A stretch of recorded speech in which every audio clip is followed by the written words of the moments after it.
Hello students, आज हम next application पढ़ेंगे गॉस थ्योरम की। तो नेक्स्ट एप्लीकेशन हमने पिछले क्या देखी थी? Intensity due to plane infinite thin sheet. ऐसे ही अब हम नेक्स्ट पढ़ेंगे intensity of electric field due to two infinite parallel sheets of charges. अब हम एक के बजाय दो शीट्स रख देंगे, तो इन दोनों शीट्स के कारण कितनी इंटेंसिटी प्रोड्यूस होगी। एक शीट के कारण तो हम निकाल ही चुके हैं, अब इन दोनों शीट्स के कारण कितनी इंटेंसिटी प्रोड्यूस होगी ये हमें देखना है।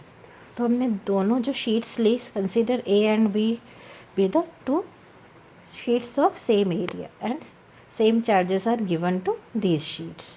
दोनों का सरफेस एरिया सेम है, ए का भी ऐसे बी का भी ऐसे, दोनों को सेम चार्जेस दिए। क्यों? जो यूनिफॉर्मली उनके सरफेस पे दोनों तरफ स्प्रेड हो जाएंगे। अब हमने माना कि इन दोनों के कारण कितनी इंटेंसिटी प्रोड्यूस होगी, तो पहले हमने ए के कारण मान लिया, तो ए के कारण कितनी इंटेंसिटी प्रोड्यूस हो रही है, ई ए कंसीडर किया। ऐसे बी के कारण कितनी इंटेंसिटी प्रोड्यूस हो रही है, ई बी माना हमने कि ई ए शीट ए के कारण प्रोड्यूस हो रही है और ई बी शीट बी के कारण। अब यहाँ पर हमें इन दोनों प्लेट्स के कारण इंटेंसिटी निकालना है, तो यहाँ पर जो भी एरिया इन दोनों के अराउंड उसको हमने तीन पार्ट्स में डिवाइड कर लिए। तो फर्स्ट पार्ट, सेकंड पार्ट है, थर्ड पार्ट। तो इन दोनों शीट्स के, मान लीजिए दो शीट्स रखी, तो इनके आसपास का जो एरिया एक फर्स्ट पार्ट हो गया, बीच वाला सेकंड पार्ट, इधर वाला थर्ड पार्ट मान लिया। तो इन तीनों पार्ट्स में हमें इंटेंसिटी निकालनी पड़ेगी कि कितनी इंटेंसिटी प्रोड्यूस होगी दोनों शीट्स के कारण। तो स्टूडेंट्स, हमने दोनों शीट्स के कारण टोटल इंटेंसिटी ई मान ली। ये किसके कारण है? ए के कारण। ई भी किसके कारण है? बी के कारण। पर इन दोनों के कारण टोटल कितनी इंटेंसिटी प्रोड्यूस हो रही है? ई। तो अब मान लीजिए हमें कौन से पार्ट में निकालना है टोटल इंटेंसिटी? फर्स्ट पार्ट में। अब फर्स्ट पार्ट में हमने माना ई ए के कारण है, ई बी किसके कारण है? बी के कारण। ठीक है। अब इंटेंसिटी निकालने के लिए जब भी हमें टोटल निकालना होता है तो हम दोनों चीज़ें देखते हैं कि इंटेंसिटी का मैग्नीट्यूड क्या है और इंटेंसिटी की डायरेक्शन क्या है। तो यहाँ पर भी हमें दोनों के कारण इंटेंसिटी निकालनी है, तो हमने माना टोटल इंटेंसिटी इस पार्ट में ई है। अब ये जो ई इंटेंसिटी होगी उसका ई टोटल निकालने के लिए हमें देखना पड़ेगा कि इन दोनों की डायरेक्शन क्या है, क्योंकि मैग्नीट्यूड तो हम निकाल ही चुके, किसी एक प्लेट के कारण कितनी इंटेंसिटी प्रोड्यूस होती है। पिछले डेरिवेशन में हमने क्या देखा था? Sigma upon twice epsilon not. तो ये मैग्नीट्यूड तो दोनों पे सेम चार्जेस है, सेम एरिया है, तो वही रहेगी sigma upon twice epsilon not intensity का मैग्नीट्यूड। बट यहाँ पर डायरेक्शन देखना ज़रूरी है। तो डायरेक्शन देखने के लिए हमने क्या किया, मान लीजिए इस पॉइंट पे मुझे इंटेंसिटी निकालना है ए के कारण, तो जिस भी पॉइंट पे इंटेंसिटी निकालना होती है वहाँ पर क्या रखते हैं हमें? Unit positive charge. तो यहाँ पर भी मैंने पॉजिटिव चार्ज रखा, शीट पर भी पॉजिटिव चार्ज। तो शीट के पॉजिटिव चार्ज किधर फोर्स लगाएंगे? इस वाले पॉजिटिव चार्ज पर, ए के बाहर की तरफ, आउटवर्ड डायरेक्शन में। तो इस डायरेक्शन में फोर्स लगेगा, तो इंटेंसिटी की भी यही डायरेक्शन होगी, ई ए इधर एक्ट करेगा अवे फ्रॉम दी शीट ए। तो ये इंटेंसिटी की डायरेक्शन होगी, ई ए की डायरेक्शन ए के कारण। ऐसे ही बी के कारण निकालना हो तो यहाँ पर फिर से क्या रख दिया? एक यूनिट पॉजिटिव चार्ज। अब यूनिट पॉजिटिव चार्ज क्या करेगा? यूनिट पॉजिटिव चार्ज, ये वाले पॉजिटिव चार्ज क्या करेंगे? उस पर भी बाहर की तरफ फोर्स लगाएंगे, तो इंटेंसिटी की डायरेक्शन क्या होगी? Away from the sheet B. तो यहाँ पर भी intensity E B sheet B से दूर लगेगी, away from the sheet B. तो ई ए भी इसी डायरेक्शन में एक्ट कर रहा है, ई बी भी इसी डायरेक्शन में, दोनों की direction same. So what will be the total intensity? तो इस केस में हमारी टोटल इंटेंसिटी क्या हो जाएगी? तो फर्स्ट पार्ट में हम देख रहे हैं टोटल इंटेंसिटी, दोनों की अभी हमने डायरेक्शन देखी, अब टोटल हमने ई मान ली, तो टोटल इंटेंसिटी कितनी प्रोड्यूस हो जाएगी ये हम निकाल सकते हैं।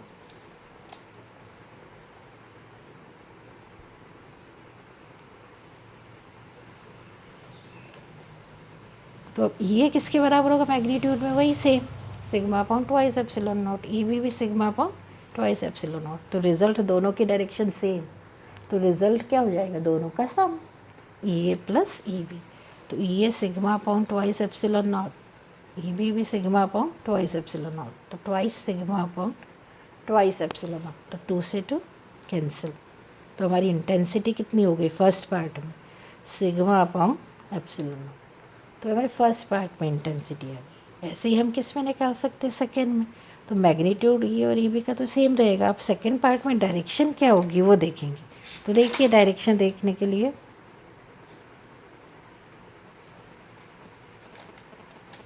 अब सेकेंड पार्ट मतलब मिडिल रीजन। अब इसमें यदि हमें दोनों की डायरेक्शन निकालना है तो इस पॉइंट पे यूनिट पॉजिटिव चार्ज रखा।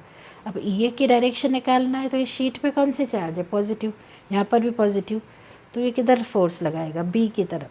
तो हमारी ई की डायरेक्शन किधर होगी, बी की तरफ। अब इस पॉइंट पे यदि मुझे बी के कारण निकालना है तो फिर से यूनिट पॉजिटिव चार्ज रखा, बी पे भी पॉजिटिव, यहाँ पर भी पॉजिटिव, तो ये भी उसको रिपेल करेगा, तो डायरेक्शन ए की तरफ होगी। तो ई की डायरेक्शन बी की तरफ होगी, ई बी की डायरेक्शन किसकी तरफ होगी, ए की तरफ। तो what will be the result, दोनों अपोजिट डायरेक्शन में एक्ट कर रहे हैं तो रिजल्ट क्या हो जाएगा, 0। तो यहाँ पर भी हमने रिजल्टेंट इंटेंसिटी, टोटल इंटेंसिटी ई मानी। तो टोटल हम क्या लिखेंगे, what will be the total in second part. Second part में हमारा टोटल इंटेंसिटी क्या हो जाएगी,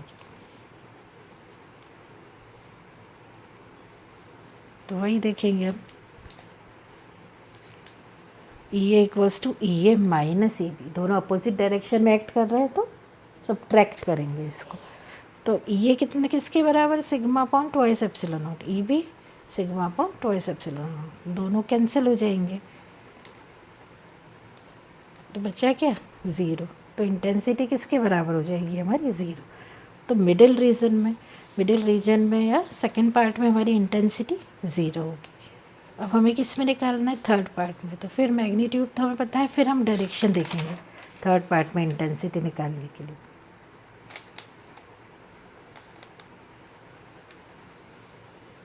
तो अब थर्ड पार्ट में यदि मुझे इंटेंसिटी निकालना है तो यहाँ पर क्या रख दिया, इस पार्ट में एक यूनिट पॉजिटिव चार्ज। मान लीजिए ई ए की डायरेक्शन निकालना है, तो ई है इंटेंसिटी ए के कारण, इस पर भी पॉजिटिव, यहाँ पे पॉजिटिव, ये वाले पॉजिटिव इसको रिपेल करेंगे, तो फिर इस तरफ बाहर की डायरेक्शन में इंटेंसिटी की डायरेक्शन होगी, तो इस तरफ हमारा ई ए एक्ट करेगा, तो ये ई ए की डायरेक्शन होगी। अब यहीं पर ही यदि हमें बी के कारण इंटेंसिटी निकालना है तो फिर से क्या रखा है, यूनिट पॉजिटिव चार्ज, यहाँ पर भी पॉजिटिव, ये भी पॉजिटिव, तो फिर से रिपेल करेंगे ये पॉजिटिव चार्ज। तो ये भी इसी डायरेक्शन में एक्ट करेगा जिस डायरेक्शन में ये एक्ट करता है। तो यहाँ पर भी दोनों की डायरेक्शन सेम, इस रीजन में और इस रीजन में, थर्ड वाले रीजन में, दोनों में इंटेंसिटी की डायरेक्शन सेम होगी। तो रिज़ल्ट ऐड करेंगे हम इन दोनों इंटेंसिटी को, तो रिज़ल्ट निकालने के लिए। तो रिज़ल्ट निकालने के लिए हमने क्या किया, दोनों इंटेंसिटीज़ को ऐड कर दी। तो यहाँ पर भी ई ए किसके बराबर होगा, ई ए प्लस ई बी। क्यों ऐड किया, क्योंकि दोनों की डायरेक्शन सेम है। तो ई इक्वल्स टू, अब ई ए किसके बराबर है, sigma upon twice epsilon not, E B भी sigma upon twice epsilon not. तो क्या आ जाएगा, twice sigma upon twice epsilon naught, 2 से 2 कैंसिल। तो हमारी टोटल इंटेंसिटी कितनी हो जाएगी, E equals to sigma upon epsilon not. तो दोनों शीट के कारण कितनी इंटेंसिटी प्रोड्यूस होती है, फर्स्ट और थर्ड रीजन में, जब दोनों एक ही डायरेक्शन में एक्ट करें, intensity sigma upon epsilon not. और किसी एक शीट के कारण कितनी इंटेंसिटी प्रोड्यूस होती है, sigma upon twice epsilon not. Clear.